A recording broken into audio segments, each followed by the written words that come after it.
It was Chris, myself, Carl, Bernadine, and Ann joined us after a bit. His question was, how do we stir the emotion around broadband so that people want to be broadband evangelists, so they get excited about it?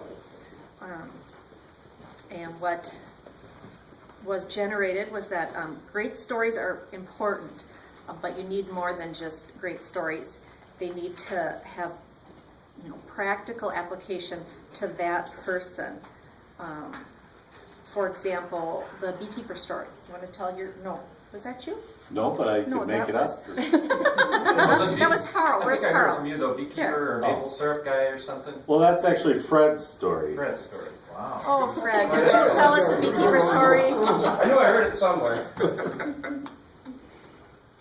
So you really want me to share it again? Yeah. One of the enrollees in our reservation who's kind of a neophyte, when I was originally pushing the internet, his take on it was, what do I need that for? What's that going to do for me? You're wasting my time. And I talked him into giving me 5 minutes. And I said, if after 5 minutes you don't think it's something you need, then I'll shut up. The first thing I did was told him I didn't know anything about making maple syrup. I said, well, let's see what I can find out in 5 minutes. He informed me that I wouldn't be able to find out anything. It was a skill passed down from his grandfather to his father to him, and good luck trying to play catch up. I was able to find out a tremendous amount of things in just a few minutes that he thought we're family, well-kept family. Then we moved Crushed on. his spirit. Yes, I did. Then we moved on, and at this point he still hadn't thought it was a thing for him, but he was a little miffed about it. Then we moved on to his distribution and bottling methods.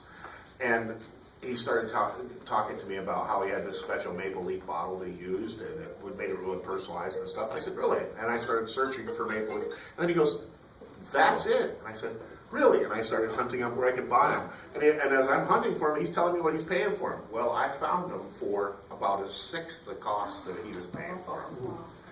And by this point, he's kind of starting to shove me out of the chair and out of the way because he's now interested. He wants to get them there. And by the end of the conversation, I had shown him that, number one, I had the research. Number two, I could outdo him on the costs. And number three, my market was huge compared to his. His market was whoever he could contact locally, and I had the whole internet. But from that day forward, it's not been a problem. He's got his own website, he markets stuff online, all kinds of stuff. It was just about getting past his preconceived notion of the internet. What's that got to do with maple syrup? Nothing. Great story. Why is this called the beekeeper story? I don't know. But I was something that went in bottles.